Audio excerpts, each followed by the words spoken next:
नमस्कार दोस्तों, वैदिक मंथन चैनल में आपका स्वागत। आइए एक डिबेट और सुनते हैं सांजनी सर का। दोस्तों एक अभी हाल ही फिलहाल में एक डिबेट हुई है दल्लन टॉप पे। और उस पे देखा गया कि एक जावेद साहब थे जो कि रेशनलिस्ट पक्ष में थे, और दूसरी तरफ कोई एक दाढ़ी वाला बकरी वो बंदा था। तो उसको बताया जा रहा था कि इस्लामिक स्कॉलर है। तो कुछ लोगों ने कहा कि जरा देखिए क्या बोल रहा है क्या बोल रहा है। तो हमने सोचा कि थोड़ी सी चर्चा कर ली जाए। तो एक तो जो धार्मिक लोग हैं इनकी सबसे बड़ी जो प्रॉब्लम होती है वो ये होती है कि इनको समझ में नहीं आता कि एक्चुअल में आर्गुमेंट्स होते क्या हैं। तो बंदे का मैं थोड़े से कुछ पॉइंट्स दिखाऊंगा मैं कि दरअसल ये पढ़े लिखे दिमाग के पैदल होते हैं, समझ में नहीं आता। बीमार पड़ेंगे डॉक्टर के पास दौड़ेंगे, हकीम के पास नहीं जाएंगे, नमाज पढ़ने मस्जिद में जाएंगे, सबूत मांगा जाएगा अल्लाह का तो गाना गाने लगेंगे, मैं एक ऐसी चीज का क्रिएटर की बात। अबे क्रिएटर तुम अल्लाह की बात करो, नमाज पढ़ने जाते हो ना तुम, क्या ये नीडेड बिंग लॉजिकल फालसी इस्तेमाल करना शुरू कर दे। तो इनके बीच में ये दावा किया गया दल्लन टॉप के तरफ से कि ये डिबेट होगी और दोनों लोग अपना पक्ष रखेंगे, वो अपना अल्लाह साबित करेगा। वो बोलता है कि भैया मैं तो साबित कर दूंगा। और ये जो जावेद जी हैं जिनको रेशनलिस्ट कहा जाता है, और इन्होंने भी बड़े अच्छे आर्गुमेंट्स रखे हैं। तो लोगों को यहाँ पे कई लोगों के ये प्रश्न थे कि एक्चुअल में ये ताली मार रहे थे। ये बंदा जो दाढ़ी वाला जो है जो भी कुछ कह रहा था तो सब जो है ताली मार रहे थे, ऐसे दिखा रहे थे जैसे कुछ ने उसने बड़ा तीर मार दिया हो। अब एक अनपढ़ व्यक्ति, अनपढ़ों की फौज खड़ी हो तो अनपढ़ों का जो सरदार होगा वो जब कुछ भी कहेगा, कुछ भी XYZ, तो अनपढ़ लोगों को क्या पता है कि बात क्या चल रही है। वो तो बेचारे ताली ही मारेंगे, हाँ कुछ तो बोला, कुछ तो बोला, what is your name, ABC, what is your father name, कुछ तो बोल दिया भाई साहब, लो तालियां है, गड़गड़ा तालियां, बहुत अच्छा बोल दिया, बहुत जवाब दिया है, ABCD पढ़ दिया। भाई क्वेश्चन कुछ भी हो रहे हो, डिबेट्स कुछ भी हो रही हो, ये बातें चल रही थी। तो चलिए इसको थोड़ा सा हम लोग भी देख लेते हैं भाई साहब क्या ये माजरा है। तो इसको शुरू करने से पहले मैं थोड़ा सा आप लोगों को ये लीगल डिस्क्लेमर दिखा देता हूँ। ये लीगल डिस्क्लेमर है, जैसा कि आप जानते हैं यहाँ पे जो भी बातें होती हैं, जो भी प्रेजेंटेशन होती हैं, जो भी डिबेट्स होती हैं, इसका उद्देश्य साइंटिफिक टेम्परामेंट को इंकरेज करना है। जो कोई भी बाहर से वक्ता आते हैं, जो डिबेट करने आते हैं, वो जो भी बातें रखते हैं वो उनकी अपनी रिस्पॉन्सिबिलिटीज होती है। और इसके बाद से खुला डिबेट चैलेंज है, जो कोई भी किसी धर्म मजहब का जो भी व्यक्ति है आके जुड़ सकता है और तमीज में जो डिबेट्स के नियम है उसका पालन करते हुए तो करते हुए अपनी बात रखेगा, उसको पूरा मौका दिया जाएगा। भाई ईश्वर सिद्धि कर दे, यहाँ पे पूरे इनाम दिए जाएंगे इनका। चले थोड़ा सा आर्गूमेंट सुन लीजिए आप। तेजी के साथ उसकी तरफ लपकेंगे वो है साइंस। हे बंदा जो है अपना, जो इनकी लॉजिकल फालसी होती है कि जो सामने वाला बंदा है उसको पहले क्या करो, उस पर अटैक करो एड होमिनन, ठीक है ना। तो ये सबसे पहले एक लॉजिकल फालसी इस्तेमाल करता है एड होमिनन का कि उन पर अटैक मार दो, और फिर ये पूरे के पूरे इस डिबेट में इसने लॉजिकल फालसी ही इस्तेमाल किया। और खास बात क्या था कि एक तो चोरी, ऊपर से सीना चोरी, दूसरे को क्या बोल रहा है कि ये लॉजिकल फालसी, एथिस्ट लोग लॉजिकल फालसी इस्तेमाल करते हैं, ये करते हैं वो करते हैं। और बंदे ने खुद ही सारे इसके हर एक वर्ड, पता नहीं स्कूल गया भी है कि नहीं कभी क्या है, मतलब इसको पता ही नहीं है कि क्या होता है, लॉजिकल फालसीज क्या होते हैं। तो क्या कहता है कि जब ये मुझसे डिबेट करेंगे तो टेक्सास शार्प शूटर लॉजिकल फालसी क्या होता है कि भाई साहब चेरी पिक करना, किसी भी चीज को चेरी पिक करना, अपने हिसाब से दंदना देना। दिखाऊंगा मैं सारी चीजें क्या करता है ये। तो इसने सबसे पहले क्या दिखा दिया कि देखो जो डिबेट होगी उसमें जावेद साहब जो हैं ये क्या आर्गुमेंट पेश करेंगे। तो लाओ भैया मैं पहले ही कंक्लूड कर देता हूँ। तो सुनिए क्या कहता है कि ये कहेंगे साइंस, जबकि साइंस दर हकीकत खुदा के एग्जिस्टेंस को डायरेक्टली साबित करने या उसके एग्जिस्टेंस को डिनाई करने के लिए स्टैंडर्ड नहीं बन सकती। और उसकी वजह सुन रहे हैं, साइंस नहीं बन सकती। मतलब साइंस कैसे बनेगी, क्योंकि पढ़े लिखे उसके लिए आपको लॉजिकल, आपके लिए साइंटिफिक थिंकिंग होनी जरूरी है। तो अनपढ़ गंवार है ना, एकदम अनपढ़ निठल्ला बेवकूफ बेहया टाइप के लोग होने चाहिए जिनको कोई भी साइंटिफिक आर्गुमेंट से मतलब ही नहीं हो, साइंटिफिक थिंकिंग से मतलब नहीं हो, साइंटिफिक अप्रोच से मतलब नहीं हो, साइंटिफिक मेथड से मतलब नहीं हो। बस मुंह खोड़ा शब्द फेंके जा रहे हैं। हो गया भाई, ले प्रूफ हो गया, समझ रहे हैं, हो गया। बंदा आके क्या कहता है, साइंस से तो प्रूफ ही नहीं किया जा सकता है। हाँ नहीं, बिल्कुल भी नहीं किया जा सकता है। और जावेद मियां साहब जो हैं ये क्या करेंगे कि भाई साहब आके ना साइंस से वो करने लगेंगे कि देखो साइंस कहता है, साइंस ये कहता है, साइंस वो कहता है, और ये गलत है। तो मैं पहले आपको ये बताने की कोशिश करता है कि नहीं हम तो साइंस की बात बिल्कुल नहीं मानेंगे, बिल्कुल नहीं मानेंगे। मैं दिखा दूंगा ये सारे लॉजिकल फालसी कौन कौन से इस्तेमाल कर रहा था, वो सारी चीजें। पहले हम चाहते नहीं है कि ध्यान भंग हो, इनका जो स्टेटमेंट है वो पहले आप लोग अच्छे से देख लीजिए। अब सुनिए क्या है ये मैं नहीं कह रहा, ये वो लोग कह रहे हैं जो साइंस के एक्सपर्ट्स हैं। हाँ, जो साइंस के एक्सपर्ट्स हैं वो इनको आके बोल दिए हैं। अच्छा बोले कैसे हैं, तो व्हाट्सएप यूनिवर्सिटी से सबसे खास बात क्या है, किस चीज से बोले हैं, तो व्हाट्सएप यूनिवर्सिटी से। कैसे, जरा सुन लीजिए। और एक चीज और बता दूं, इससे पहले कि स्ट्राइक मार के इसको उड़ा दिया जाए ना, इस वीडियो को रोक दिया जाए, उससे पहले जो है आप लोग ज्यादा से ज्यादा लोग जुड़ के देख लीजिए आर्गुमेंट के। लोग ये क्या करते हैं ना, जब फंस जाते हैं तो ये लोग जो है ना प्रयास करते हैं भाई वीडियो बंद करा दें। तो ज्यादा से ज्यादा लोग लाइव देखने की कोशिश कीजिए। चलिए आगे सुनते हैं। नेशनल एकेडमी ऑफ साइंस है। हाँ, अच्छा, मतलब समझ रहे हैं, अभी साइंस से कोई डिबेट नहीं होगी, साइंस से कोई बात नहीं होगी, लेकिन साइंटिफिक डेटा को डिनाइड करने के लिए ये फिर से साइंस के ही लोगों को हवाला दे रहा है। साइंस के लोग ये कहते हैं, उनसे वो करेंगे। तो सुन लेते हैं, फिर बात करेंगे। Science doesn't have processes to prove और disprove the existence of why, क्योंकि साइंस का ताल्लुक एम्पिरिकल अच्छा। एविडेंस से है, और एम्पिरिकल एविडेंसेस का ताल्लुक हमारे नेचुरल और फिजिकल वर्ल्ड से है। अच्छा, अच्छा, जबकि अच्छा। गॉड नॉन फिजिकल और सुपर अच्छा। रियलिटी है। लिहाजा हाँ, सुन लिया आपने, गॉड जो है non empirical super natural reality है। ये कौन बात कह रहा है? अनपढ़ गपोड़े पकौड़े तलने वाले, ये बता दिए आपको भाई साहब। फिर भी एक पकौड़े तलने वाले तो रेस्पेक्टेड व्यक्ति हो सकते, किसी को खिला रहे हैं, मुंह से ही पकौड़े तल दिए भाई साहब। ये मतलब मुंह खोले शब्द गपोड़ दिए। ये साइंस वाले कह रहे हैं कि हम तो प्रूफ नहीं कर सकते। अच्छा, कहाँ से बंदा ये स्टेटमेंट दिया था, तो मैं आपको दिखाता हूँ। आप सिंपली सर्च करेंगे, वो आपको मिल जाएगा। ये कहाँ से पढ़ के इन्होंने ये गपोड़े तले हैं। तो क्लेम क्या था कि साइंस तो गॉड को साइंस से साबित ही नहीं किया जा सकता है भाई साहब। क्यों? क्योंकि ये एक नेशनल एकेडमी साइंस है, अमेरिका की संस्था है, भारत में भी कई सारी संस्थाएं बनी हैं। तो ये कोरा में किसी ने इस चीज को कह रखा है। इसका रेफरेंस क्या है? कोरा है। कोरा में क्या कह रखा है कि भाई साहब, विज्ञान का तरीका, प्रयोग और अवलोकन भगवान को साबित या खारिज नहीं कर सकता। किसी बंदे ने कोई आंसर दिया हुआ है, इन्होंने लेके चिपका लिया अपने को, खारिज नहीं कर सकता क्योंकि यह विश्वास का मामला है। सुन रहे हैं? एक बार पूरा पढ़ लेता तो ये भी समझ में आता कि अरे भाई क्या कह रहा है। कह रहा है कि विश्वास का मामला है। विश्वास मतलब क्या? आप किसी अनपढ़ गंवार को ये विश्वास दीजिए कि भूत होता है, प्रेत होता है, जिन्न होता है, ये होता है, वो होता है, वो मानेगा? मानेगा। अगर आपकी रिस्पेक्ट करता है, आपको अपने से ज्यादा एजुकेटेड समझता है, आप थोड़ा पावरफुल हैं, तो आपका तो जो गुलाम होगा वो भी मानेगा, और 2-4 पीढ़ी बाद तो वंश और परंपरा बन जाएगा। तो ये क्या बोल रहा है कि ये विश्वास का मामला है भाई। ये कहाँ कह रहा है ये कि ये कोई इसको साबित नहीं कर सकता। ये तो ये कह रहा है कि विश्वास मतलब कोई भी किसी को आप विश्वास दो, और इसको ये सबूत समझ रहा है। खास बात क्या है, कह रहा है कि भाई उन्होंने कह दिया कि ये नहीं किया जा सकता। तो पूरी बात सुनिए कि इस संस्था ने कभी यह नहीं कहा कि भगवान को विज्ञान से साबित नहीं किया जा सकता। इसमें ये भी पॉइंट लिखा हुआ है। तो इसमें क्या लिखा है, नीचे से आप देखेंगे, नीचे से सेकंड लाइन जो है वो क्या कहती है, सेकंड पॉइंट जो है वो कहता है, इस संस्था ने कभी नहीं यह नहीं कहा कि भगवान को विज्ञान से साबित नहीं किया जा सकता, बल्कि विज्ञान की प्रकृति बताती है कि यह सुपरनेचुरल चीजों पर टिप्पणी नहीं करती। तो ये बोल रहा है कि सुपरनेचुरल मतलब किसी ने कुछ गपोड़े तल रखे हैं, किसी ने कुछ ही खुद से दिमाग में कुछ बीमारियां पाल रखी है, कोई बीमार व्यक्ति है, उसने खुद से कुछ इमेजिनेशन कर रखा है, वो तो उसके वो सही है गलत है। आप सपना देखते हैं, उसके बारे में विज्ञान क्या टिप्पणी करेगा कि आपका सपना सच है कि नहीं है? वो कहेगा कि आप सपना देख रहे हैं, आपका इमेजिनेशन है।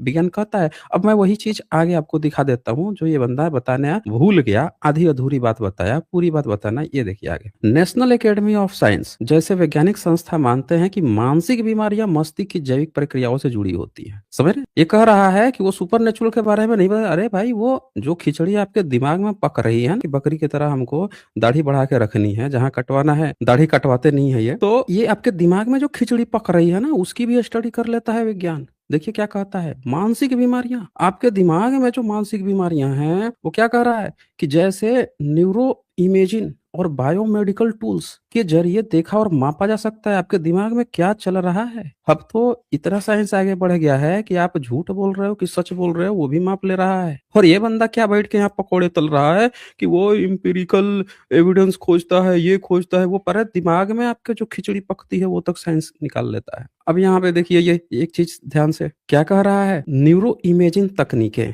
पीईटी ब्रेन के एक्टिविटी लेवल में बदलाव दिखाती है। आप जो सोच रहे हो ना, मिर्गी बीमारी होती है, मिर्गी में क्या होता है कि इंसान को जब मिर्गी धरता है ना, इल्हाम होने लगता है। इल्हाम कैसे होता है? तो भाई साहब उसके दिमाग में ना कुछ कुछ इमेजिनेशन खिचड़ियां पकड़ने लगेंगी। अच्छा, वो पावरफुल अगर हुआ ना, उसके आगे पीछे मतलब ढेर सारे जो स्लैब हुए हैं, गुलाम हुए हैं, बहुत कोई खोला मार गर्दन कटवा देंगे भाई। तेरा, तो भाई साहब वो तो डर के उसकी बात को मानेंगे, उसकी मिर्गी की बीमारी में जो कल्पनाएँ गूँथेगा ना, वो भी उसको सच मान लेंगे। ये होता है भाई। तो लेकिन अब साइंस क्या कहेगा कि भाई इसने इसके दिमाग में वो बीमारी पता लगाएगा ना कि इसकी कौन-सी बीमारी थी जिस बीमारी के कारण इसने इस तरह की इमेजिनेशन की। खुद से इमेजिनेशन की हमसे कोई बात कर रहा है, कोई हमको आके कुछ संदेश दे के गया है, कुछ कह के गया है, ये बीमारियाँ होती हैं।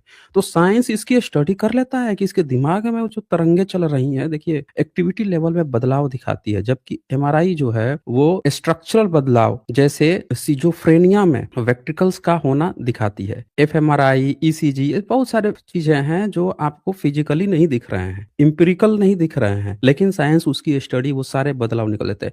अब आपके दिमाग में ही तो ये बातें चल रही है ना कि कोई चीज है कि नहीं है। आपके दिमाग जो इमेजिनेशन उसकी स्टडी कर लेता है और ये आके पहले ही गूंथ दिया कि नहीं भाई साहब वो तो साइंस तो ये नहीं करता, इसलिए साइंस की बात ही नहीं मानेंगे। समझ रहे हैं? ये लॉजिकल फाल्स यहाँ पे इस्तेमाल कर रहा था। अब ये देखिए राष्ट्रीय अकादमियों का दृष्टिकोण क्या होता है। नेशनल एकेडमी ऑफ साइंस मानसिक तनाव व श्वेत पत्र जारी, अब ये सारी है, बताता है बीमारी, मानसिक बीमारियां जो हैं मस्तिष्क के संचार प्रणाली में समस्याओं से उत्पन्न होती हैं। उन्हें समझने के लिए बायोमेडिकल साइंस खासकर न्यूरो साइंस का उपयोग किया जाता है। सब चीजें स्टडी किया जा सकता है, लेकिन आके उसने क्या गूंथ दिया कि नहीं भाई साहब साइंस नहीं है, वो इंपेरिकल एविडेंस खोजता है। इनको पता ही नहीं है कि दिमाग में खिचड़ियां पकती है, मानसिक बीमारी होती है, उसकी भी स्टडी कर लेता है। खैर आगे सुनते हैं इनकी अब थोड़ी गपोड़ गाथा को। टूल के साथ नहीं चेक कर सकते जिसका काम अच्छा। फिजिकल रियलिटी को तलाश करना है। हाँ, तो हम कब कह रहे हैं कि फिजिकल जो टूल इस्तेमाल करता है उसी से करेंगे। हम तो कह रहे हैं कि आपके दिमाग में जो खिचड़ी पक रही है ना, जो सबको दिखाई नहीं दे रही है, उसकी भी स्टडी कर लेगा। कितना सच बोल रहे हो, कितना झूठ बोल रहे हो, क्या-क्या दिमाग में खिचड़ियाँ पक रही हैं, कौन-सी बीमारी है, मानसिक बीमारियाँ हैं। एक स्वस्थ इंसान का ब्रेन कैसे काम करता है, कितनी उसकी वेवलेंथ, कैसे ध्वनि तरंगे काम करती हैं, और एक बीमार व्यक्ति कैसे सोचता है, एक काल्पनिक ख्याली पुलाव पकाता है वो कैसा सोचता है, सब स्टडी कर लेता है। अब तो ऐसे-ऐसे वाच आ रहे हैं जो रात में सोते हो ना, तो जो दिखेगा नहीं, वो भी स्टडी करके बता देंगे कि आपने कितना देर सोया था, कितना देर गहरी नींद में सोया, कितना देर जो है आपने ख्वाब देखा, उसकी स्टडी कर लेता है। एक छोटा-सा घड़ी, वो ये भी बता देगा कि बीच में आपका कितना मिनट नींद टूटा, जो आपको फिजिकल पता नहीं चलेगा ना, आपके बगल में जो सोया हो उसको पता चलेगा। इतना स्टडी कर लेता है भाई। वो ये भी बता देगा टोटल आपका टाइम था, आपको रेटिंग तक दे देगा कि आपके जो नींद थी उसमें कितनी रेटिंग है। ये पता नहीं कौन-सी दुनिया में जी रहा है भाई। आज भी लग रहा है कि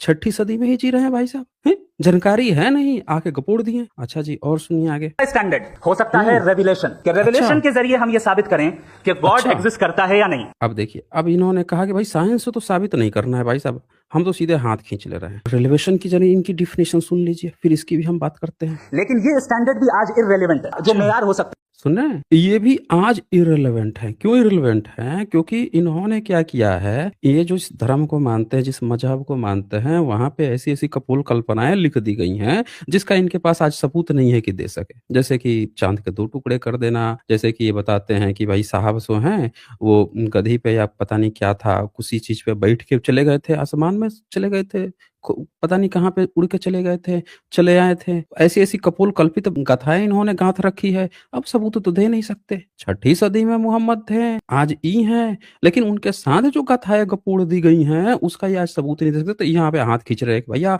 ये पॉइंट मत उठा देना कि भैया उसका सबूत दो, उसका मैं तो नहीं दे पाऊँगा भाई। आपको डिबेट करना है तो कोई भी साइंटिफिक एविडेंस, कोई भी कंटेम्परेरी एविडेंस, ये सब हमसे मत माँग लेना, क्योंकि ये सब मैं नहीं दे पाऊँगा। मैं तो सीधे गपोड़ गाथाएँ जो हैं उस पे खेलूँगा मैं। ये देखिए, रेवलेशन से ईश्वर को सीधे, इनका सेकंड क्लेम है कि भाई साहब उसे सीधा नहीं किया जा सकता। तो रेवलेशन का एग्जैक्ट इनके हिसाब से मतलब है इल्हाम। कुछ मैसेज उतर रहा है, कुछ खबरें उतर रही हैं, इल्हाम हो रहा है। और उसके बाद से जो ब्रह्मनिज्म है उसके यहाँ श्रुति चलती है भाई। पीढ़ी दर पीढ़ी गपोड़ के लाए हैं, सबूत नहीं दे सकते, हुआ था कि नहीं हुआ था, और गपोड़ के लाए हैं इसलिए तुम मान लो। इनका भी यही कहना है भाई, इल्हाम हुआ था, सबूत नहीं दे सकते। जो हो गया था, जो लिख दिया, कह दिया, उस पर कोई सवाल नहीं भाई साहब। तो यहाँ से भी ये बंदा हाथ खींच देता है कि इसका कोई सबूत मत मांग लेना, ठीक है ना। अच्छा चलिए, इससे आगे बढ़ जाते हैं। आगे जरा सुनते हैं और ये क्या कहते हैं। ऑब्जर्वेशन, कोई कहे कि हमें खुदा दिख, इनका तीसरा पॉइंट कि भाई साहब हमसे ये मत कह देना ऑब्जर्वेशन कि खुदा दिखता है कि नहीं दिखता है, ये सब सबूत मत मांग लेना। डिबेट तो करूंगा मैं, लेकिन सबूत कुछ मत मांग लेना। सुन लीजिए इनसे। दिखाओ, अगर है तो दिखाओ, या ये कि खुदा के एग्जिस्टेंस पर एम्पिरिकल एविडेंस दो।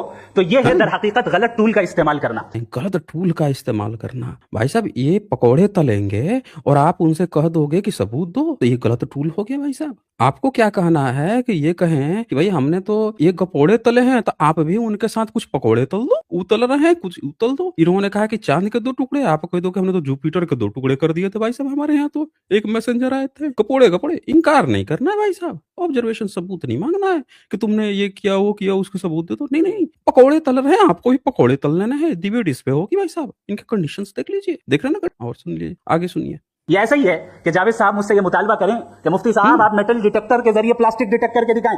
अब चूंकि प्लास्टिक डिटेक्ट नहीं हो पा रही है, लिहाजा प्लास्टिक सुन रहे हैं आप, कर रहे हैं मेटल डिटेक्टर से प्लास्टिक डिटेक्ट करके दिखाए। अरे हम कब कह रहे हैं कि आप मेटल डिटेक्टर से प्लास्टिक डिटेक्ट करने के दिखाओ। अब प्लास्टिक में आग लगा दो ना, प्लास्टिक वैसे ही जल जाएगा। प्लास्टिक क्या है? हाइड्रोकार्बन है। आप करो उसको, उस हाइड्रोकार्बन को तो बड़े अच्छे से साइंस ने तो पॉलीथीन को भी कर दिया है, प्लास्टिक को भी उसको डिफाइन कर दिया है, केमिकल फॉर्मूले निकाल दिए हैं, सारी प्रॉपर्टी उसकी डिफाइन है?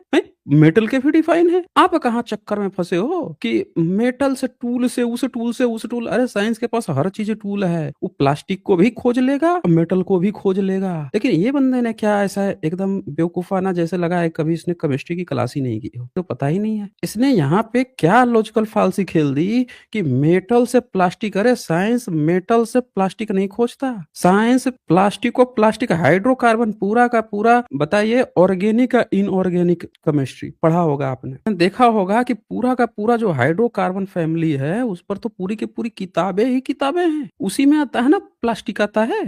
मेटल का भी स्टडी है। तो ये क्या गेम खेल रहा है कि नहीं भाई साहब, इससे आप समझिए कि ये कितना छोटे दायरे में आके बंदे ने ऐसे खेल खेल रहा है जैसे बड़ा ज्ञानी हो। तो इसको कहते हैं ना भागना, इग्नोरेंस होना, जब सारे सबूत अवेलेबल हैं कि भाई आपका कोई भी ईश्वर गॉड है नहीं है, क्योंकि आप सिर्फ भाग रहे हो, पलायनवादिता, सिर्फ भाग रहे हो। बस ये मत क्वेश्चन पूछ लेना, वो मत पूछना। अपना दायरा जो है ये खींचते जा रहा है कि हमको बस इस चीज में गपोड़े तलने हैं। तो ये तीसरा पॉइंट भी आपने इनका देख लिया। अब चौथा पॉइंट भी जरा सुन लिए। You are using the wrong tool. इस टूल से प्लास्टिक को डिटेक्ट नहीं किया जाता। अब बचता है एक ही स्टैंडर्ड। नहीं किया सकता तो हम, अच्छा कौन सा स्टैंडर्ड है जरा सुन लिए। और वो स्टैंडर्ड है अकल, लॉजिक, रीजनिंग। वो होता ही नहीं है धार्मिकों के पास। किसी धार्मिक के पास अकल और लॉजिक होगा तो धार्मिक रहेगा? आप खुद ही बताइए। ईश्वर को मानने वाला, आत्मा को मानने वाला, रूह को मानने वाला, स्वर्ग नरक आसमान और को मानने वाले के पास दिमाग और लॉजिक होगा? पता नहीं कौन सी पढ़ाई पढ़ के आया है बंदा। कर रहा है लॉजिक, एक ही टूल बचता है, सारे टूल भाई हरा दिए। साइंस वाइंस कुछ नहीं मानेंगे, दिमाग मानेंगे। किसका दिमाग मानेंगे? बकरी का दिमाग मानेंगे? कुत्ते का दिमाग मानेंगे? कौन सा दिमाग मानेंगे? अरबी दिमाग मानेंगे या 6ठी सदी में अरबी का दिमाग मानेंगे? तो कौन सा दिमाग मानेंगे? इंसान भी तो अलग अलग है। नास्तिक का दिमाग मान ले, नास्तिक का अकल मान ले, आस्तिक का अकल मान ले, जो मंद बुद्धि है उसका मान ले, अनपढ़ का मान ले, गवार का मान ले। इंटेलेक्चुअल का तो इन्होंने खारिज कर दिया भाई, क्योंकि जो इंटेलेक्चुअल लोग हैं, जो साइंटिस्ट हैं, साइंटिफिक थिंकिंग वाले हैं, उनकी तो बात ही नहीं माननी है भाई। तो हमें ये भी तो डिफाइन कर देता है कि अकल और लॉजिक किसकी, अनपढ़ की, गंवार की, या 6ठी सदी के कबीले में जो अरबी कबीले के थे उनकी दिमाग की? किसके अकल और किसकी लॉजिक? कौन सी लॉजिक? अच्छा चलिए सुन ही लेते हैं, जब बात आ ही गई तो सुन लेते हैं। और यही वो स्टैंडर्ड है जिसके अच्छा। तहत गॉड के एग्जिस्टेंस को साबित किया जाएगा या गॉड की एग्जिस्टेंस को डिनाई। बिल्कुल सही कहा। यही वो स्टैंडर्ड है जिसमें हम पकौड़े तलेंगे, दिमाग में जो जो ख्याली पुलाव आएगा वो पकौड़े तलेंगे, इसी से साबित होगा, इसी से डिनाइड होगा। देख लिए, मतलब बंदे ने पूरा जो है जोतल खेत में बोथड़ गड़ासी लेके दौड़ रहे हैं ना भैया, साइंटिफिक बात नहीं करेंगे, कोई एविडेंस मत मांग लेना, सब चीज छोड़ छाड़ दो, आओ बस मुंह से गपोड़े तलते हैं। तुम्हारे दिमाग में क्या है, हमारे दिमाग में क्या खिचड़िया, हम दिमाग में जो जो खिचड़िया पकड़ेगी वो पकाएंगे, ऐसे होगा। चले आप आगे सुनते हैं, आप जरा इनकी क्या क्या ये ज्ञान दे रहे हैं। किया जाएगा। इसलिए लॉजिकल आर्ग्यूमेंट भी ऐसा होना चाहिए जो डेफिनेटिव हो, इनडेफिनेटिव। हाँ डेफिनेटिव हो, इनडेफिनेटिव नहीं होना चाहिए। मतलब अब उसमें भी बंदे ने क्राइटेरिया डाल दी। अब दिमाग में भी जो खिचड़ी ये पकाएंगे वो भी क्या होना चाहिए, डेफिनेटिव होना चाहिए। अच्छा कैसा डेफिनेटिव होना चाहिए भाई साहब? फॉर एग्जाम्पल हम कहें हमारे रिस्पेक्टेड मिस्टर सौरभ साहब, ये एक इंसान है और तमाम इंसान कॉन्शियस बीइंग है, लिहाजा नतीजा क्या निकला, हमारे सौरभ साहब भी कॉन्शियस बीइंग है। क्या समझ रहे हैं? मतलब सब घोड़े जो हैं रेस में दौड़ते हैं, तो मतलब क्या हुआ कि ये जो घोड़ा है ये भी रेस में दौड़ता है। अरे भाई साहब, घोड़ा रेस में दौड़ता है, जीतता एक ही ना है कि सब जीते जाते हैं? आर्गुमेंट के भी आर्गुमेंट बेवकूफों की तरह बात कर रहा है कि सब इंसान ये हैं तो ये भी ये हैं। नहीं, आप दायरे देखिए इन्होंने क्या किया है, इसको कहते हैं गोल पोस्ट शिफ्टिंग इसने कर दी। ईश्वर की प्रूफ करना था, अब ये एग्जाम्पल में क्या आया, और एग्जाम्पल में आके भी इसने ऐसा कर दिया एक सेट दायरा कि ये गपोड़े में जो पकोड़े में तला हूं, बस इतने भर में ही आपको तोलने हैं पकोड़े, इतने में ही बातचीत होगी, कोई साइंटिफिक बात नहीं होगी, कोई एविडेंस की बात नहीं होगी। अच्छा वहां पे सबसे खास बात क्या था कि बकरी महोदय के जो लोग थे वो बड़े ताली मार रहे थे, अरे भैया वाह वाह वाह वाह, बड़े अच्छा बोला, बड़ा अच्छा बोला, बहुत अच्छा बोला, समझ रहे हो? बहुत अच्छा बोला, क्या गजब बोला है। सब ताली पीट रहे हैं। अब बहुत सारे बकरी लोग वहाँ खड़े थे, बैठे थे, सब ताली पीट रहे हैं। अरे भाई साहब, आर्गुमेंट के वो तो मत करो, अपने बाल बच्चों को तो छोड़ के चले जाओ। बाल बच्चों को तो छोड़ दो, उनका तो भविष्य रहने दो, अपने बेवकूफ बन के बाल बच्चों को तो पढ़ा लिखा के कम से कम इंसान तो बना दो, ह्यूमैनिटी तो ला दो। चले सुनिए इनका और कहानी सुनिए। ये इंडेफिनेट आर्ग्यूमेंट है या डेफिनेट आर्ग्यूमेंट है? ये डेफिनेट आर्ग्यूमेंट है। ये अच्छा। 2 और 2 की तरह वाजे है। इसमें किसी तरह बाजी है, 2 और 2 में वाजिब है। जो है लॉजिकली इसको रिजेक्ट नहीं किया जा सकता। नहीं किया जा सकता, सुन रहे हैं? इसको लॉजिकली रिजेक्ट नहीं किया जा सकता। इन्होंने अपने तरफ से गपोड़े तल दिए। आइए अब मैं इनके कुछ पॉइंट्स दिखाता हूँ, इनके क्या क्लेम थे। जब इन्होंने क्लेम थर्ड किया था, ऑब्जर्वेशन का सीधा नहीं कह सकता, गपोड़े तल दिए। शरीर की इंद्रिया ज्ञानेंद्रिया जो दी गई हैं शरीर में, जिससे हम किसी भी चीज को ऑब्जर्व करते हैं, हम देखते हैं, सुनते हैं, मापते हैं, वो तो तरीका ही नहीं अपनाना आपको। केवल इन्होंने कह दिया कि दिमाग में जो ख्याली पुलाव गपोड़े आएंगे वही बातें करनी। ये जो हम इंसानों को जो महसूस करने के लिए, स्पर्श करने के लिए, देखने के लिए, सुनने के लिए, जीभ से स्वाद लेने के लिए, हर एक चीज जो इंद्रिया दी गई है उसकी तो बात ही नहीं करनी है भाई साहब। दिमाग में जो ख्याली पुलाव पक रहा है, केवल ख्याली पुलाव पकाना है, उसी पर डिबेट होगी। फिर इन्होंने क्या कह दिया? केवल अकल लॉजिक से गॉड साबित होगा। अब ये लॉजिक था इनका अकल का, ये लॉजिकल फालसी था। आइए कुछ चर्चा करते हैं, ये बंदे ने क्या क्या चीजें इस्तेमाल कर दी। सबसे पहले इन्होंने द लॉजिकल फालसी इस्तेमाल की, द टेक्सास शार्प शूटर। क्या किया इन्होंने? You cherry a data cluster to suit your arguments or found a pattern to fit a pre-assumptions। इन्होंने क्या किया कि अपने इस आर्गुमेंट को फिट करने के लिए तमाम तरह के साइंटिफिक डेटा को, रेलेवेंस जो एविडेंस, कंटेम्पररी एविडेंस, उस सारे चीजों को खत्म कर दिया। ऑब्जर्वेशन जो डेटा आ सकता था उसको भी एकदम खत्म कर दिया। फिर जो लॉजिक की बात आई उसमें भी ये कह दिया कि डेफिनेटिव ये सही है, मतलब ये सही है। समझ रहे ना? सारे जितने भी वैलिड पॉइंट्स थे सबको खत्म कर दिया और अपने को ठहरा दिया कि भाई साहब हम तो एकदम टेक्सास शार्प शूटर हैं भाई साहब। ये लॉजिकल फालसी इन बंदे ने इस्तेमाल किया। बहुत सारे logical fallacy, strawman logical fallacy, इन्होंने क्या किया? मिस रिप्रेजेंट किया someone's argument to make it easier to attack. इन्होंने क्या किया कि जितने भी साइंटिफिक जो मेथड्स होते हैं आर्गुमेंट्स के, उन सबको इसने रिजेक्ट, मिस रिप्रेजेंट किया। आगे भी जो बात इन्होंने रखी एवोल्यूशन पे या जिन दायरों पे, सब जगह इसने क्या किया?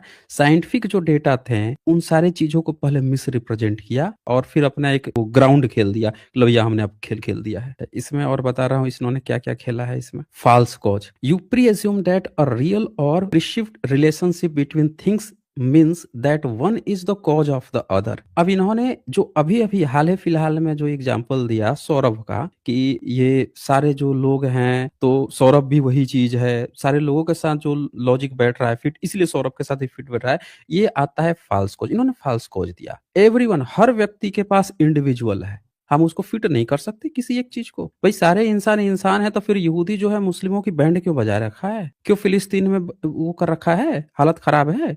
जब सारे इंसान एक ही हैं, जिसको बोल रहा है कि डेफिनेटिव आर्गुमेंट यही होगा, तो भाई यही बता दे फिलिस्तीन और इजराइल में क्या चल रहा है? सारे इंसान तो वो भी हैं, वो क्यों उठा के बैंड बजा रहा है फिर? तो ये हर एक अपने लॉजिकल आर्गुमेंट पे आप देख सकते हैं लॉजिकल फालसी इस्तेमाल करने का प्रयास किया। इनकी कुछ और पॉइंट्स को हम सुनते हैं। फिर अपील टू इमोशंस, ये बर्डन ऑफ प्रूफ, इन्होंने सारा का सारा प्रूफ, बर्डन ऑफ प्रूफ जो है सामने वाले पर, यानी जावेद जी पर, जावेद अख्तर पर इन्होंने डाल दिया कि भैया आप प्रूफ देंगे कि ये कैसे नहीं है। चलिए सुन लेते हैं और आर्गुमेंट, फिर इनकी चर्चा करते हैं और आगे। एविडेंस दें खुदा के ना होने पर जो डेफिनेटली हो, तो मैं सुने इसको, बर्डन ऑफ प्रूफ। इन्होंने उल्टा थोप दिया उनपे कि आप खुदा के न होने का सबूत इनको दे दीजिए। मतलब हम कह रहे हैं कि अभी तक जितने भी कपोड़े तले हो उसमें आपका अल्लाह तो आया नहीं, अभी तक आपका खुदा तो आया ही नहीं, पता नहीं किधर खुदाई करने में मस्त है। हम तो कह रहे हैं कि मर चुका है, 6ठी सदी में जन्म लिया था, उसी समय मर गया था। न किसी ने देखा, न किसी ने उसके जन्म होते देखा, न किसी ने मृत्यु होते देखा। किसी के दिमाग में खिचड़ी पकी या उसी समय वो उसी दिमाग में खत्म हो गया, मर गया। आपके पास सबूत है कि जिंदा है तो हमको दिखा दो। क्योंकि जब तक किसी के दिमाग में था तो उसी दिमाग में ख्याल आते थे कि भाई साहब वो सैनिक भेज दिया, भाई साहब वो इल्हाम करा दिया, भाई साहब वो मैसेज भेज दिया, उसी दिमाग में खिचड़ियां पकती थी। वो दिमाग जैसे गया उसके वजह से अल्लाह भी साथ में मर गया,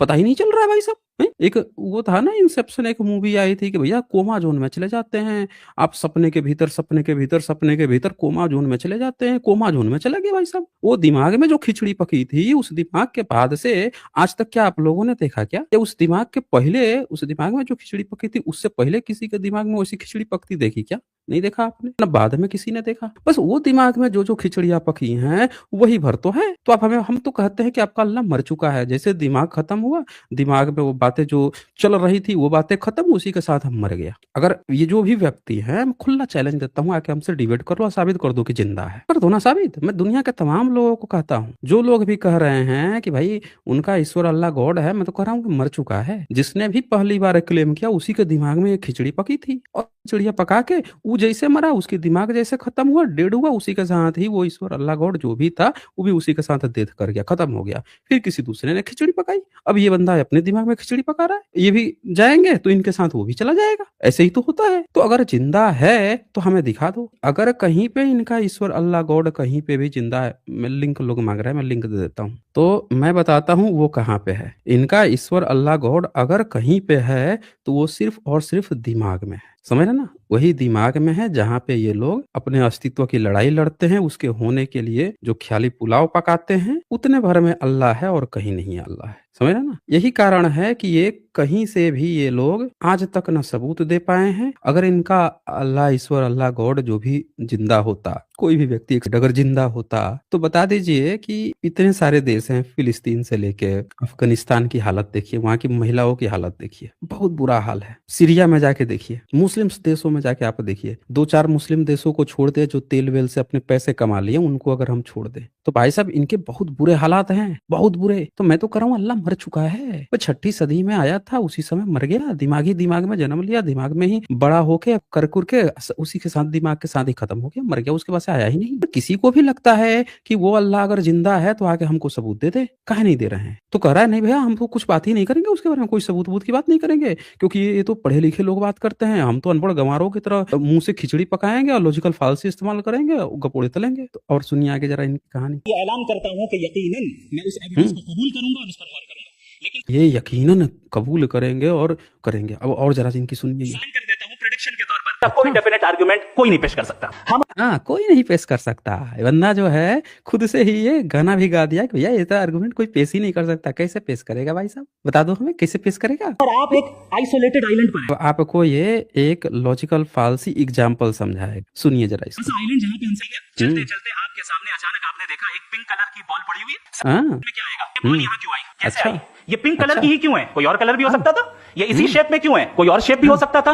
नेचुरली आप इस तरफ पहुंचेंगे कि कोई ना अच्छा। कोई है जिसने है। इन स्पेसिफिक प्रॉपर्टीज के साथ इस बॉल को बनाया है और यहाँ पे रखा है। रखा है। मतलब ये बंदे का एकदम बच्चों वाले आर्गुमेंट कर रहा है कि ये यहाँ पे एक पिंक कलर की बॉल आ गई। यार एक बात बता, पिंक कलर की बॉल देख के तो बॉल तो हम इंसान बनाते हैं। मैं बता दे कि कहाँ पे पिंक कलर का बॉल जो है नेचुरली बना हुआ मिल गया है, बता देना हमें। बेवकूफों जैसे सवाल करता है कि एक पिंक कलर, आप एक आइलैंड पे गए, वहां पे एक पिंक कलर की बॉल दिख गई, उसको देख के आपके माइंड में आया, अरे भाई आपको किसी भी चीज जो मैन मेड है, नॉइसेस भी जब पढ़ाई जाती है ना, तो वो भी मैन मेड नॉइस पढ़ाई जाती है, नेचुरल भी नॉइस पढ़ाई जाती है, हर तरह की नॉइस होती है। ऐसा नहीं होता है कि हर चीज मैन ही मेड होता है या हर चीज नेचुरल ही होता है। समझ ना? मैन मेड क्या होता है? जब हम किसी चीज को बनाते हैं तो हम इंसानों के द्वारा जो खामियां उसमें आती हैं उसको कहते हैं मैन मेड। नेचुरल क्या होता है कि नेचुरली बहुत सारी चीजें होती हैं, इंसान हम उसमें इंटरफेयर करके अपने सुविधा के हिसाब से बनाते हैं, ये भी चीजें होती हैं। तो ये बंदा क्या कह रहा है, इसने ऐसा लॉजिकल फालसी इस्तेमाल करते हुए इसने क्या कह दिया कि एक पिंक देख देख के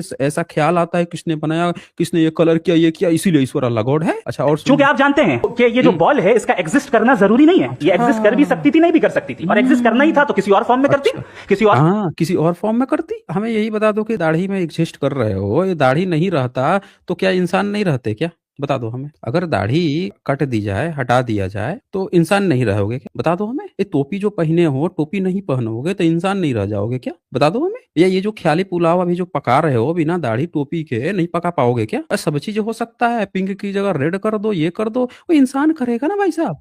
इसमें ईश्वर अल्लाह गॉड कहाँ से आ गया? एग्जाम्पल देखिए ये बेवकूफ व्यक्ति का, कि एग्जाम्पल दे रहा है कि एक गेंद है, वो गेंद का कलर हो गया है तो किसने बनाया, कैसे बनाया? तो अरे भाई इंसान ने बनाया, सीधी सी बात है। हमें एक एग्जाम्पल इंसान ने बनाया है, घोंसला जो है चिड़िया ने बनाई है। तो अब ये कहोगे कि चिड़िया जो है, चिड़िया को किसी अल्लाह ने बना दिया, इंसान को किसी अल्लाह ने बना दिया, दिखा दो सबूत। हम तो दिखा देंगे, गेंद बनाते हुए दिखा देंगे, हम तो घोंसला बनाते हुए चिड़िया को भी दिखा देंगे। तुम हमको दिखा दो, अगर अल्लाह ने बनाया दिखा दो ना। इसी को कहते हैं एविडेंस, और इसी चीज से भाग रहा है ये बंदा सबूत देने से। आपको हर एक वो एग्जाम्पल देगा जो आपके सामने दिख रही हैं, लेकिन जैसे सबूत कहिएगा कि चल तू जितने एग्जाम्पल दिया है हम उसकी चर्चा कर लेते हैं। ख्याल आया ना कि बॉल किसने बनाया, तो भाई इंसान ने बनाया। घड़ा किसने बनाया, भाई कुम्हार ने बनाया। हमको तो दिख रहा है, और दिख रहा है तभी हम मान भी रहे हैं। जब तक हमको दिख रहा है तभी ना हमने माना। हमने कुम्हार को देखा है घड़ा बनाते तो हमने मान लिया भाई हाँ कुम्हार बनाता है। हमने देखा है चिड़िया को घोंसला बनाता तो हमने मान लिया है। हमने इंसानों को घर बनाते देखा है तो हमने मान लिया है। हमने लोगों को चाय बनाते देखा, हमने लोगों को खाना बनाते तो हमने मान लिया कि लोग बनाते हैं। आप हमको उसी तरह से दिखा देना कि अल्लाह ने बनाया। अच्छा एक बात बता, वो गेंद को अल्लाह ने बनाया है क्या? बता दे। इंसान को अल्लाह ने बनाया है? हम तो देखे हैं कि इंसान को उसके माँ बाप ने पैदा किया। तो बता दो हमें कि अल्लाह ने पैदा कर दिया। वैसा ही हमको भी सबूत दिखा दो। काहे नहीं दिखा पा रहे हो? क्यों भाग रहे हो? पकौड़े क्यों तलने पड़ रहे हैं इतने सारे? आगे सुनिए जरा कलर में करती।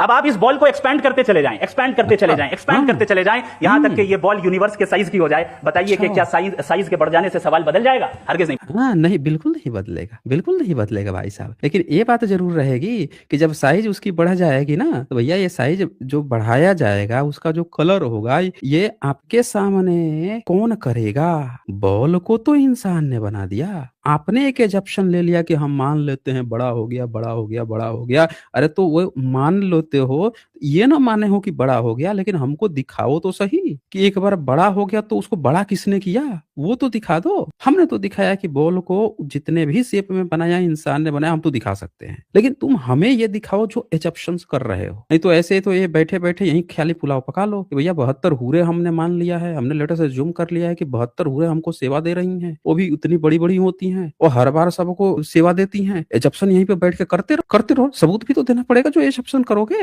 72 लड़कियों की बात करोगे तो 72 लड़कियां तो हमको दिख रही हैं, लेकिन तुम हूरों की बात कर रहे हो कि तुमको 72 हूरें सेवा देंगी, वो सबूत दिखाओगे। ये कैसे सही हो सकता है कि एक चीज तुम दिखा रहे हो और दूसरा चीज जो नहीं दिखा रहे हो वो ऑटोमेटिकली सही हो गया? कैसे सही हो गया? और यही इसने लॉजिकल फाल्सी शुरू में खेली थी। शुरू में इसने क्या कहा था कि सारे इंसान सही हैं, इसका मतलब कि ये सौरभ भी सही है, ये डेफिनेट आर्गुमेंट है, इसको आपको मानना पड़ेगा। इसने शुरू में यही खेला था। हम भी वही कह रहे हैं कि जब सारे यहूदी सही हैं तो सारे मुस्लिम फिर सही क्यों नहीं है? यही हमको साबित कर दो। अरे तो यहाँ पे वो चीज दिखाओ कि कैसे यूनिवर्स इतना बड़ा जो है वो अल्लाह बना कैसे रहा है। हम तो दिखा सकते हैं फैक्ट्री में जाके गेंद बनाते हुए। और आगे सुनिए जरा इसकी बात। बदलेगा। अभी भी सवाल रहेगा, ये यूनिवर्स कहां से आया, इन स्पेसिफिक प्रॉपर्टीज के साथ कहां से आया, क्यों आया, किसने बनाया, ये सवाल उस वक्त भी वैलिड रहेगा। या तो अच्छा कि यहाँ पे ये कौन सी लॉजिकल फाल्सी खेल रहा है, मैं आपको दिखाता हूँ। ये भी यहाँ पे फिट हो सकता है, द फाल्सी समझ रहे ना। और ये स्लिपरी स्लोप हो गया, स्पेशल प्लीडिंग हो गया, loaded question, personal incredibility, the gambler's fallacy. यहाँ पे ये बंदा जो है गैम्बलर लॉजिकल फाल्सी खेल रहा है। क्या होता है ये गैम्बलर लॉजिकल फाल्सी? इसमें क्या होता है कि एक एजप्शन इसने ले लिया कि एक बॉल को बनाया इंसान ने, एक कुम्हार ने बना दिया, एक घड़े को, एक चिड़िया ने एक घोंसला बना दिया। तो इसका मतलब कि कोई बड़ी चीज है उसको भी किसी ने बना दिया, पर बता नहीं पा रहा है कि एग्जैक्टली वो बनाया किसने। समझ ना। यहाँ पे जितने भी चीज का उसने एग्जाम्पल लिया वो सारी चीजें तो हमको दिख रही हैं कि भाई ये इसको बना दिया, वो उसको बना दिया, लेकिन वो उसको जिसने बनाया वो बता नहीं पा रहा है। अब यहाँ पे एक क्वेश्चन फिर से यहाँ पे ये चीज आ रहा है कि भाई एक बात बता, जब चिड़िया घोंसला को बना रही है तो तू कह रहा है कि चिड़िया को अल्लाह ने बनाया, तो उस चिड़िया को बनते हुए तू दिखा दे ना। हमने तो देखा कि चिड़िया को अंडे से निकली, उसके माँ ने उसको अंडे दिए थे, हमने ये देखा। लेकिन तू कह रहा है अल्लाह, वो चीज तो दिखा दे। तो ये यहाँ पे ये लोग फंस जाते हैं। इसने क्या किया है गैम्बलर लॉजिकल फाल्सी कि एक पैटर्न सेट हो गया कि 6 बार 6 आ रहा है, 4 आ रहा है या 3 आ रहा है, तो 7वां बार भी यही आएगा। समझ ना। इसने सीधे सीधे गैम्बलर लॉजिकल फाल्सी यहाँ पे खेला है। अच्छा और सुनिए जरा इनकी बात को। ये कहां से आया, लिहाजा गॉड डज नॉट एग्जिस्ट, ये आर्गुमेंट फ्रॉम इग्नोरेंस है। या इग्नोरेंस वो नहीं है। इग्नोरेंस ये है कि बिना किसी सबूत के गपोड़े तोले जा रहा है बंदा, सिर्फ गपोड़े तोल रहा है और दूसरे पर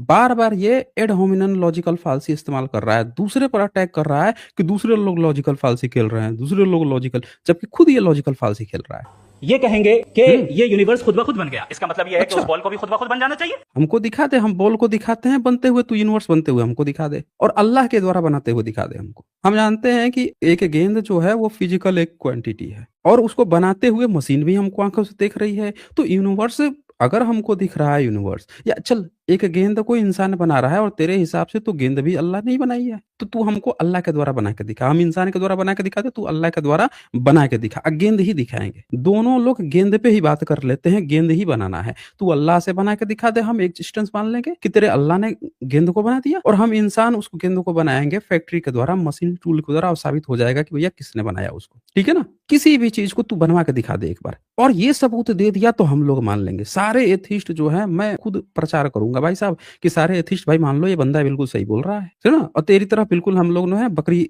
छाप भी रख लेंगे, ऐसे ही साबित कर दे कि भैया गेंद अल्लाह बना देता है, अल्लाह ये सारी चीजें बना देता है। एक चीज तो बना के दिखा। आगे सुनिए। लेकिन बॉल के ताल्लुक से ये एक्सप्लेनेशन एक्सेप्ट नहीं की जाएगी कि खुद ब खुद बन गई। लेकिन नहीं, खुद ब खुद बन गई तो हम लोग कैसे एक्सेप्ट कर लें कि अल्लाह सब चीज बना लिया? खुद ब खुद अल्लाह सब चीज बना दिया, हम कैसे एक्सेप्ट कर लें? अल्लाह को किसने बना दिया, हम कैसे एक्सेप्ट कर लें? बता देना। जब तू एक्सेप्ट नहीं कर सकता, हम लोग कैसे एक्सेप्ट कर लें? के ताल्लुक से कर दिया जाएगा, इसे हम दूसरे अल्फाज में डॉगमा भी कह सकते हैं। क्योंकि यही डोगमा खेल रहा है उस समय से बंदा, यही डोगमा खेल रहा है। खुद पे जब बात आ रही है तो देखे इनके पास जवाब नहीं है। ये नहीं मान सकते हैं कि बॉल अपने आप बन गया, ले हम लोग मान लें कि भाई साहब ये यूनिवर्स जो है अपने आप बन गया। अगर गॉड है तो हम सब उसके सामने अकाउंटेबल हैं, और अगर हम अकाउंटेबल हैं तो अकाउंटेबिलिटी के लिए इविल का मौजूद होना जरूरी है, उसके बगैर हम अकाउंटेबल नहीं हो सकते। और अगर हम अकाउंटेबल नहीं हैं तो हम जनाब जावेद अख्तर साहब से पूछेंगे कि आप बताएं कि फिर सफरिंग इस दुनिया में क्यों है? अगर हम बता रहे हैं ना क्यों सफरिंग है, हम तो कह रहे हैं कि इनके साहब जो थे ना वो सफरिंग करके मरे थे। साबित कर दो कि सफरिंग नहीं है। हम तो कह रहे हैं कि उनके ऊपर इल्हाम भी आता था, उनके ऊपर जो है एक मैसेंजर भी आता था, बाकायदे पूरी किताब उतरता था, फिर भी सफरिंग करते हुए मर गए। साबित कर दो कि वो सब चीज होते हुए भी अगर अल्लाह जिंदा था उसके बाद भी सफरिंग करते हुए क्यों मर गए थे भाई साहब? यही हमको साबित कर दो। अगर ईश्वर है, अल्लाह है और उस पर रहमत भी बरसी थी तो भी वो सफरिंग करते हुए मर गए, बीमार होते हुए मर गए, इलाज नहीं हो पा रहा था, कैसे भाई साहब? यही हमको साबित कर दो, हो जाएगा। जब सफरिंग है, अगर ईश्वर नहीं है, इनका अल्लाह नहीं है, तो हम साबित कर दो कि क्यों फिर मर गए थे वो। यही साबित कर दो ना। तो सफरिंग क्यों है? और उन लोगों के जज्बे का क्या जिनके अंदर सफरिंग के बाद इंतकाम लेने का जज्बा पाया जाता है और वो इस दुनिया से ऐसे ही चले गए? क्या उनकी सारी तकलीफें बेकार चली जाएंगी? नहीं नहीं, बिल्कुल नहीं जाएंगी। भारत में तो बिल्कुल नहीं जा रही हैं। जो मुस्लिमों ने किया है उसका हिंदुत्व एजेंडाधारी जो है वो सारी चीजें कर रहे हैं। तो हमको यही बात बता दो कि फिर भारत में तो सब चीज सही चल रहा है ना। भारत में जो मुस्लिम है भाई, भारत के हिंदुत्व ग्रुप जो है उसका यही तो कहना है कि मुस्लिम्स ने आके हमको तबाह किया, हमारे ये चीजें तोड़ दी, हमको ये चीजें फोड़ दी, तो वो बैठ बैठ के अब वो सारी चीजें उल्टा रिवर्स डायरेक्शन में कर रहे हैं, उससे कहीं ज्यादा ही कर दे रहे हैं। फिर तो एकदम बिल्कुल सही कर रहे हैं। ये तो आपके अल्लाह के नियम पे एकदम पूरी तरह से जस्टिफाइड है। देखो भाई साहब, ये इन्होंने तो प्रूफ दे दिया कि ये जो सफरिंग इन्होंने इन लोगों ने डाली थी भारतीय लोगों पे, तो आज का जो हिंदुत्ववादी एजेंडा ग्रुप जो ये चला रहा है वो इनके ही अल्लाह के द्वारा कराया जा रहा है। भैया इन्होंने तो आज सबूत दे दिया कि भैया ये सब चीज इनके अल्लाह के द्वारा ही हो रहा है। लाह, बहुत बढ़िया, बहुत जबरदस्त। आ जाए उसी एग्जांपल की तरफ कि बॉल, मुझसे अगर कोई पूछे इस बॉल को किसने बनाया और या इस एक्सपेंडेड बॉल को किसने बनाया, मैं कहूंगा कि चूंकि ये यूनिवर्स और इस यूनिवर्स की तमाम चीजें कॉन्टिंजेंट हैं। कॉन्टिंजेंट होने का मतलब ये होता है कि जो अपने एग्जिस्टेंस पे किसी के ऊपर डिपेंड करती हो, तो जाहिर है हाँ, डिपेंड करती हो। कॉन्टिंजेंट का मतलब आकस्मिक होता है और डिपेंड करती हो। ये यूनिवर्स कॉन्टिंजेंट है। और अगर कोई चीज कॉन्टिंजेंट नहीं है तो मैं रिक्वेस्ट करूंगा कि मुझे दिखा दें कि कौन सी चीज यूनिवर्स में कॉन्टिंजेंट नहीं है। मैं तो कह रहा हूँ कि बस हमको यही दिखा दो ना कि मुस्लिम और यहूदी में अंतर क्या है। अगर मुस्लिम्स को अल्लाह ने बनाया है तो यहूदियों को किसने बनाया भाई? शैतान ने बना दिया है, बता दो ना। और जैसे जैसे 1400 साल बीत गए, कुरान के आए हुए, और अल्लाह अगर जिंदा है तो यहूदियों ने तो इनके जीने हराम कर रखे हैं। क्या कर रहा है अल्लाह भाई? वो मर गया क्या कब्र में सड़ फूड़ के? यहाँ बैठ के दलील पे दलील दे रहे हैं अल्लाह के एग्जिस्टेंस का। हम मांग रहे हैं कि तू वो जिंदा है तो बस हमको सबूत दे दो। हम देख रहे हैं ना, आंखों के सामने देख रहे हैं कि सारे मुस्लिम्स की हालत खराब है। मुस्लिम महिलाओं की, बच्चों की, फिलिस्तीन में देख लीजिए, दुनिया भर के लोग वोटिंग कर रहे हैं कि भैया इजराइल छोड़ दे, क्या कर रहा है, ये कर रहा है, मारे पड़ा हुआ है, उधर ईरान में घुस घुस के उनके यहाँ उड़ा रहा है, ये कर रहा है, जो मन करे वही किए पड़ा हुआ है, और ये बैठ के यहाँ गा रहे अल्लाह अल्लाह अल्लाह, ईश्वर है, ईश्वर है, कहाँ पे है? कपूड़े तले जा रहे हो। हम भी जरा गौर कर लें और हम भी देख लें उस जगह हम भी देख रहे हैं, उस हस्ती तक पहुंचते हैं जिसे नेसेसरी बीइंग कहा जाता है। नेसेसरी बीइंग कहा जाता है। ये सब चीज खोजते हुए पहुंच जाते हैं नेसेसरी बीइंग पे, और ये जो इनका नेसेसरी बीइंग है वही इनका अल्लाह है। लीजिए, खोजते खोजते खोजते कहाँ पहुंचते हैं? नेसेसरी बीइंग पे। क्या नेसेसरी बीइंग होता है भाई साहब? हमको जरा बता देना। सवाल करते हैं कि फिर उस हस्ती को किसने बनाया, फिर उसका कॉज क्या है, फिर उसका कॉज क्या है, फिर उसका क्या है, और एंडलेसली चले जाएं। इसे हम कहते हैं इन्फिनिट रिग्रेस ऑफ कॉजेस, जो कि लॉजिकल फैलेसी है। सुन रहे हैं? अब ये बंदा क्या बोल रहा है, ये लॉजिकल फालसी है, क्योंकि जब इनसे ये पूछ दिया गया कि जब सब चीज अल्लाह ने बनाया है तो अल्लाह का सबूत दे दो, तो ये लॉजिकल फालसी हो गया। पर ये उस समय से गपोड़े तले जा रहे हैं कि सब चीज अल्लाह ने बनाया, सब चीज अल्लाह ने बनाया, वो लॉजिकल फालसी नहीं है भाई साहब, उसको आंख मूंद के आप एक्सेप्ट कर, ये है इनका एक्चुअल डोगमा। यहीं पे पकड़े में आ गए, मुंह ऊपर करके अपने ऊपर थूक लिए, देख रहे हैं, मुंह ऊपर गया बंदा, चपाक दे थूक दिया। एक होता है कि छोटी सी थूक, इन्होंने इतना बड़ा थूका कि पूरे के पूरे नहा गए बंदे ने। उस समय से घोटे पड़ा था, घोटे पड़ा था, घोटे पड़ा था, पचाक से अपने मुंह पे थूक लिया कि भैया हम तो सबूत नहीं देंगे और तुम लोग बिना सबूत के हमारी बात को मान लो। ये बोल रहे हैं अकल अकल अकल, हम तो ये पूछ ही नहीं रहे हैं कि किसने किसने बनाया, इनका तो सीधे कहना है कि इंसानों को इनके अल्लाह ने बनाया, औरतों को तो इनके इंसान की वो पीठ की रीढ़ की हड्डी से ही निकाल के बना दिया, खनखनाती हुई मिट्टी और गारे से पता नहीं किससे किसे इंसान को बना दिया। दिखा दो ना हमें बना के, जिसने देखा उसी का सबूत दिखा दो। अगर पॉसिबल है तो हम मान लेंगे, मिसाल दे दें। अच्छा। और पॉसिबल नहीं है हाँ। तो एक ही ऑप्शन बचता है जिसे हम हाँ। कहते हैं नेसेसरी बीइंग। ऐसी इंडिपेंडेंट है, क्योंकि अगर वो अच्छा। डिपेंडेंट हुई तो वो नेसेसरी अच्छा। नहीं रहेगी। ऐसी इंडिपेंडेंट अच्छा। बीइंग जो इटर्नल है, अगर वो इटर्नल अच्छा, नहीं होगी, इटर्नल है, देख लीजिए पकोड़े इनके तलते हुए देख लीजिए जरा। उसकी बिगिनिंग होगी तो वो खुद कॉन्टिंजेंट है। ऐसी बीइंग अच्छा। जो पावरफुल है, क्योंकि कॉन्टिंजेंट को हाँ, देखिए पावरफुल है, इनकी जो नेसेसरी बिंग है ना वो बड़ा पावरफुल है, इनका तो पावर पूछना ही नहीं है, इतना पावरफुल है, इतना पावरफुल है कि अरब के छोटे से इलाके में इनके साहब को छुपना पड़ गया था जान बचाने के लिए, बहुत पावरफुल था। फिर उसने लड़ाइयाँ हुई वहां मक्का के लिए, अल बदर जो भी जगह है वहां पे, और उसके बाद से जो लड़ाई हुई तो भाई साहब टोटल दोनों तरफ के सैनिक मिला के 1200 से 1300 लोग थे मात्र, तो उसमें भी लड़ाई हो गई भाई साहब। बड़ा पावरफुल है, इतना पावरफुल है कि उसके बाद से इन्होंने संख्या बढ़ाने लगे और मार मार के दूसरे देशों में काट काट के इन्होंने जनसंख्या भर दी इन्होंने, समझे ना। अब इजराइल इनको मार रहा है। पावरफुल तो बहुत है भाई साहब,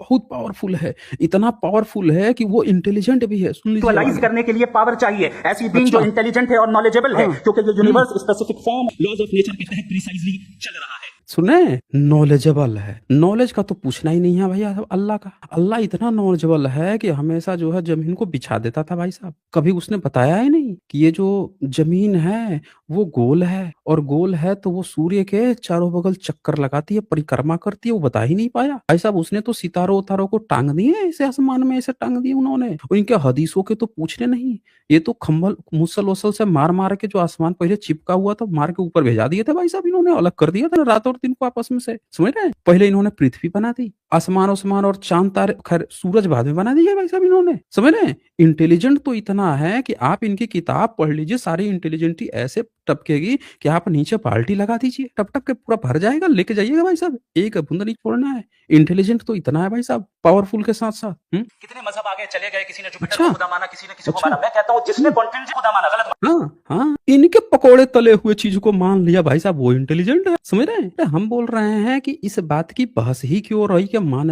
लिया जो चीज है, जैसे ये बंदा अभी अस्तित्व में है, ये बंदा बोल रहा है अगर अल्लाह जिंदा है तो अल्लाह को आके बुलवा दे, उसको बोलना चाहिए ना भाई साहब। अल्लाह के मुंह से आवाज ही नहीं निकल रही है, क्योंकि अल्लाह है ही नहीं, ना ईश्वर है ना गॉड है, मर चुके हैं, खत्म हो चुके हैं, है ही नहीं। किसी किसी के दिमाग में कभी कभी पनपे थे, उसी में जैसे होता है ना बालों में जू हो जाते हैं, तो क्या होता है कि जब तक आपका बाल है, जब तक आप पूरा क्लीन शेव नहीं करा दीजिए बाल का, तब तक वो आपके बालों में वो जो पिस्सू है या निकालिएगा नहीं तो वो आपके ना खून चूसते रहेगा, समझ रहे हैं। जिस दिन बाल क्लियर हो गया या आपका अस्तित्व ही खत्म हो गया, जू उसी के साथ खत्म हो जाएगा। तो ये ईश्वर अल्लाह गॉड जो है ये कभी जन्म लिए थे, लेकिन इनका जब सबसे फेवरेट स्थान क्या था, इंसानों के भीतर का दिमाग, छोटा सा दिमाग, वो सबसे फेवरेट स्थान है भाई ईश्वर अल्लाह गॉड का। वहीं पे खिचड़ियाँ पकती है कि वो कितना बड़ा है, खिचड़ी पकाता है वो दिमाग पकाते जाता है। हमारा ईश्वर अल्लाह गॉड तो बहुत बड़ा है भाई, नूर है नूर, उसकी तरफ देख नहीं पाओगे, कहाँ खिचड़ी पक रही है दिमाग के भीतर। भाई सबूत दे दो, अरे अब तो दे दो, इतने कपूड़े तल लिए हैं। देखिए तालियां बज रही है, देख रहे हैं तालियां बज रही है। हाँ उस फेथ के कायल है जिसके पीछे लॉजिक और एविडेंस हो। मैं कहता हूँ लॉजिक और एविडेंस हो, सुन रहे हैं। स्टुपिडिटी एथिज्म है। उसकी वजह यह है, देखिए कह रहा है स्टुपिडी एथिज्म है, एथिज्म को स्टुपिडी। मैं तो कह रहा हूँ कि ये बंदा जिस भी धर्म मजहब को मान रहा है वो बिल्कुल स्टुपिड है, बिल्कुल इसका दिमाग नील बट्टे सन्नाटा है, रत्ती भर भी इसका दिमाग नहीं है इसमें, रत्ती भर भी, बिल्कुल ऊपर मुंह करके पचाकते अपने मुंह के ऊपर थूक ले रहा है कि ये। आप एक सड़क पे जा रहे हो और आप किसी गार्डन में जाएं और देखें वहां लिखा है फूलों के साथ आई लव। अच्छा आई लव यू।